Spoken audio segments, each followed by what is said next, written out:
Hi guys, welcome back to the channel. Today I'm going to show you a little project that I'll be working on, dressing up our back porch area here, and we're going to be applying faux stone panels again, and this time it's going to be around the bottom of a column, or columns I should say. It's going to be these columns right here, just below that molding, and then we also have a second column over here below that molding. So it comes about 2 feet up off of the pavers at the bottom, and we're coming up right below that molding there.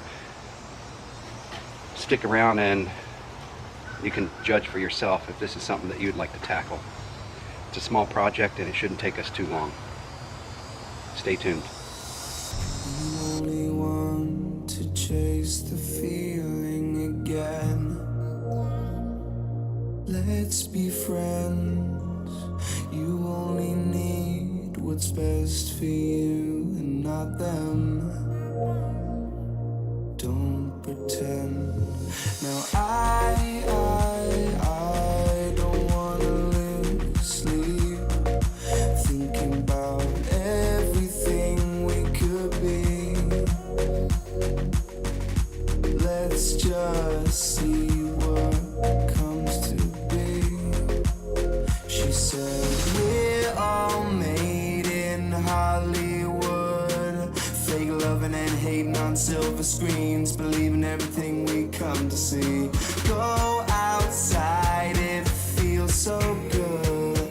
We're loving and hating and making scenes. Now we just Okay guys, once you get your stone all cut and make all your 45 angles there, you're going to want to dry fit them. Make sure you cut them to the correct width and height, like I've done here, and I've just got them propped up there for now. And the next step would be, let me show you this other pillar as well. Got those pieces, and don't assume that they're both the same widths, because in my case they weren't. This one actually was almost a ½ inch wider on this pillar than that one. And here's the tools you need for the next step. I've got a couple drills out so I don't have to switch off from a drill bit to a Phillips head. So I've got a drilling bit that will go through concrete and my Phillips head, and I use these Tapcon anchor screws, and the ones I got are 3/16 inch by 2 1/4 long. And this container of screws here comes with a free drill bit, so that's good to have. I'm going to switch out this other one that I used yesterday. I'm going to use this free drill bit in here, and then we'll get to work screwing these together. And you'll want to find a convenient spot to drill your holes, like underneath of a stone where the head will be hidden, like any of these areas right here. And I'm gonna be Carly, go eat. That's enough.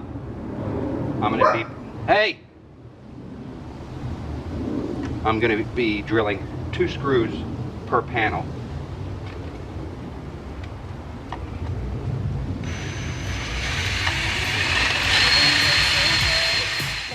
Baby, later in the PM, hope that you would understand.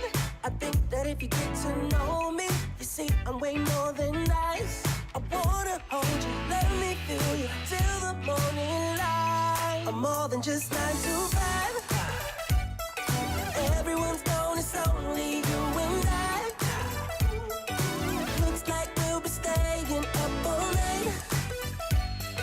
Time to play what you say, I'm here for you. I'm working overtime. I'm more than 9 to 5. Come on, let your clothes dry down to the floor. Don't worry about these gaps here. That is what caulking is for, and your touch-up paints.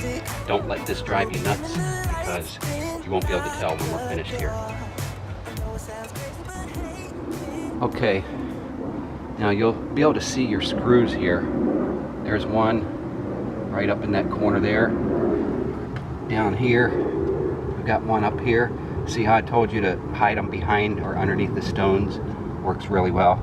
And then there's another one down here. And don't worry about those blue heads, because we can hit those with our touch-up paint when we come around and do the corners. Now the corners, like I told you, when I first started working with this faux stone, this really disappointed me, that gap there. But working with this stuff, you can't afford to waste a panel and keep redoing your cuts until you get them just right. Sometimes you will get them just right, and sometimes you'll have like a 1/4 inch gap or so. But when you see what you can do with hiding this and how easy it is to hide it, you won't panic or worry about it anymore. So that'll be our next step, is the caulking. I still have to do the screwing on of the panels over there on that pillar, and then we'll get to the caulking. Stay tuned. Okay, once you have your stone attached to the wall with your concrete screws, it'll look similar to this. Some people could probably almost live with it like it is there, but we're going to do it the right way, and you'll see in our next step how it completes the look of the stone on the corners.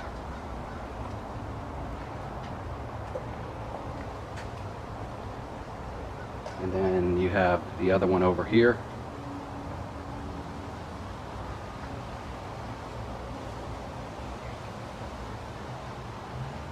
We'll be filling those gaps in on the corner, and then we'll be using our 3-color touch-up paint to blend those corners in. But look, already we've made a difference in the appearance of this house with those lower pillars wrapped with stacked stone.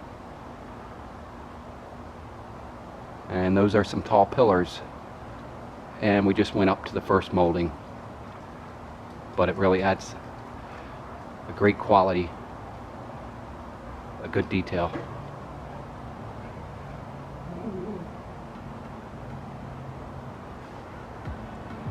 And it matches the pavers pretty well too. Alright, now we're going to do the caulking of the corners and fill those gaps in. What you're going to need is a wet, damp cloth and this clear, damp caulking. And make sure you get paintable. You need the paintable. If you don't get paintable, you won't be able to do the touch-up, which is the final step to bring it all together.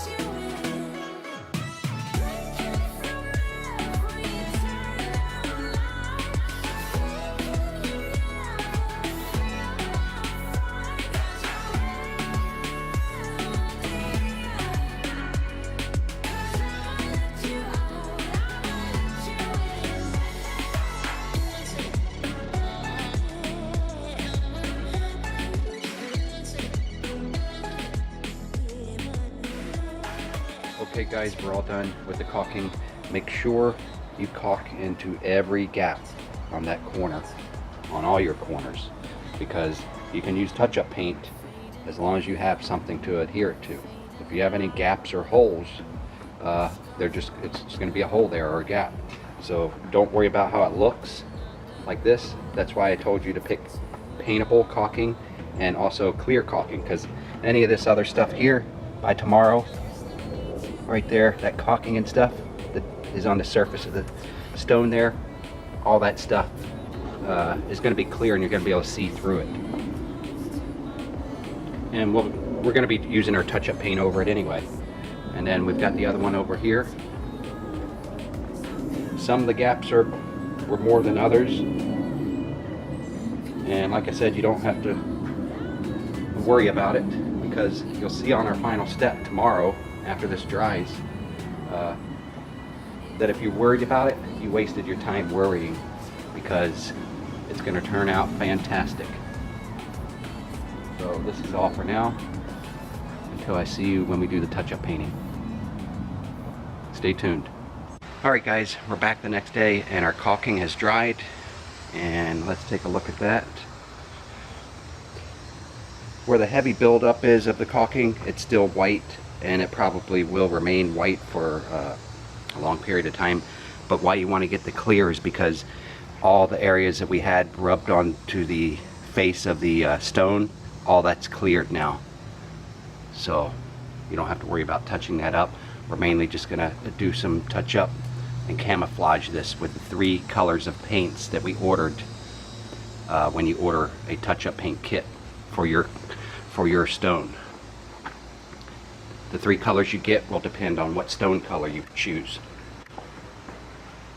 So here's the 3 colors I got, and it says to dilute your colors with about 30% water.